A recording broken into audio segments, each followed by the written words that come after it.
ghost or spectre of Newby Church is a terrifying image taken in 1963 in the church of Christ the Consoler on the grounds of Newby Hall in North Yorkshire. Now this image is one of the most famous ghost photos taken in England, alongside the photo of the Brown Lady, which was taken in the 1930s. Now the photo has been analysed throughout the decades, and many have concluded that if it is a fake, it's certainly one of the better ones. Personally, in terms of alleged ghost evidence, I find this one particularly to be one of the most frightening. There's an interesting story and some context on the Church of Christ the Consoler. The woman who built it was called Lady Mary Vinner, and her son Frederick Vinner was taken prisoner by Greek bandits in the neighbourhood of Athens on April the 11th, 1870. Now the bandits demanded a ransom to be paid for him, and whilst it was being collected by Lady Mary Vinner, the bandits got impatient, or maybe worried that they would be found out, and they murdered Frederick Vinner on April the 21st of 1870. Now his mother, Lady Mary Vinner, was understandably distraught at this horrible news, and she used the rest of the ransom money to pay for this church, which started construction in 1871 and was completed in 1876. So the Church of Christ the Consoler was made almost as a memorial to her son.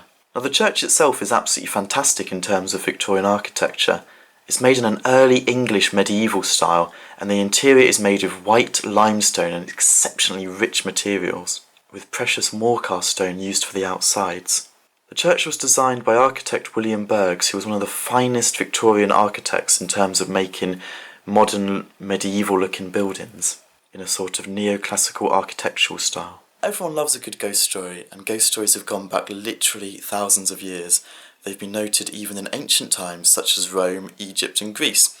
But I'm a bit sceptical when it comes to especially evidence for ghosts. Something called ectoplasm was famous in the late Victorian era and the early 1900s. It's a substance that many claimed was produced by ghosts, or actually was ghosts, but it was used a lot by fraudsters and hoaxers, especially after World War I and World War II, where loved ones of unfortunately missing and dead soldiers wanted to communicate with their lost ones. Now, as I said, I am quite sceptical when it comes to ghosts, but I do believe that some people genuinely believe they've seen ghosts. Tricks of the light, dark shadows out of the corner of their eye, or perhaps hallucinations can all contribute to feelings of a ghostly presence. Now, I also think that there's a lot of hoaxes out there. Now, some of these are for money, or some of these are for fame or publicity, which makes this Newby ghost photo even more mysterious. The photo was taken by the Reverend of the church, Reverend Kenneth Lord. Now, he didn't seek publicity very much. In fact, I've only found one interview of his online from 1967, which we're going to get into shortly. But he never sought money, and he didn't seek publicity. In fact, he said he was even sceptical of his own photo. Now, another thing I found odd is that the photo was taken in 1963, and the church it was taken in was built in the 1870s. But the figure depicted is using a monk's cowl, which was common in the 1400s and early 1500s before the dissolution of the monasteries. So why is a 500-year-old monk hanging out in a church built only 150 years ago? In fact, even Newby Hall was built in the late 1600s, in the 1690s to be exact, which is after the dissolution of the monasteries, so monks wouldn't have been there then either. Which again leads to the question, why is a monk in a modern church? In the 1967 interview, Kenneth Lord says, "I still don't know what to make of it. I did not want to seek publicity, nor do I want some people to think it is some sort of ghost. I am not interested in spiritualism or ghost hunting, and am quite frankly sceptical of the picture. All I can truthfully say is that, to my knowledge, I did nothing to interfere with the film. I did not superimpose the figure by accident or design. My first instinct was to throw the negative on the fire."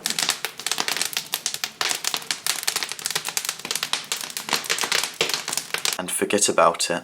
Perhaps I should have done so. I think it's interesting to also note that he further says that none has reported seeing anything strange in the church before, said Mr. Lord. It may well have been a trick of the light. Actually analysing the photo, there's a few misconceptions I want to address. The first one is claims that the figure is 8 to 9 feet tall, but a 2012 reconstruction of the photo by a man called Dave Webster, and this was taken in June of 2012, shows that it's not the case. Dave Webster here is 5'6", And although the Spectre or ghost is standing one step below, there's no way he can be 9 foot tall. At a huge push, he might be just under 7 foot tall, but that could easily be accounted for the figure standing on a box. We can see the robes cover the whole body, so he easily could be standing on a box to make him look a bit taller. Some researchers have said that the figure resembles an 18th century monk, which is true, it's using the monk's cowl. But the figure has a white shroud over his face. Now, one of the reasons given is perhaps he had leprosy. But leprosy was not very widespread in the 1500s. In fact, leprosy was all but eradicated from England in the 1400s. So by the 16th century, it was definitely almost gone. The white shroud could also quite easily be a pillowcase with 2 holes cut out for eyes, or a sheet perhaps. Vernon Harrison of the Royal Photographic Society looked over the image and said it's definitely not a double exposure. Whilst he's very credible in terms of photography, he also was part of a ghost club, so he might have been slightly biased, even unconsciously so, that he wanted the photo to be real. There's also apparently a 1970s BBC documentary that said that the photo was also not a double exposure. But I've looked high and low for this documentary online and I found nothing about it. So I'm thinking either the documentary doesn't exist, or if it does, there's not enough information on it to justify making such a claim over and over again. And even if the documentary does exist, just because it's on the BBC doesn't necessarily mean the claims of the people shown in the documentary are true.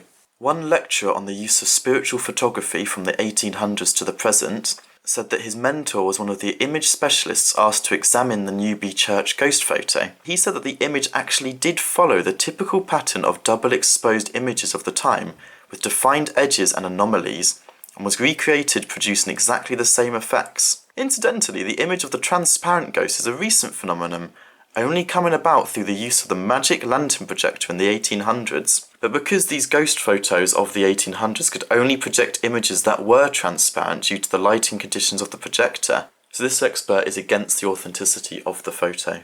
Whilst I personally lean towards the photo being faked, not necessarily by Kenneth Lord, but perhaps by somebody else, I think that it is still an extremely scary photo, and also an important part of ghost history. Further analysis of the photo is difficult because the negative, so the actual physical photo, is currently lost and hasn't been examined for quite some time. But hopefully we can all agree that if the photo is actually fake, it's a very well made one. Once again, thank you all for watching. I've had a lot of fun recording this video, so please like and subscribe, and I'll see you all in the next one. It's quite nice to do something more paranormal instead of the usual cryptozoology or history, so it makes a nice change. Thanks.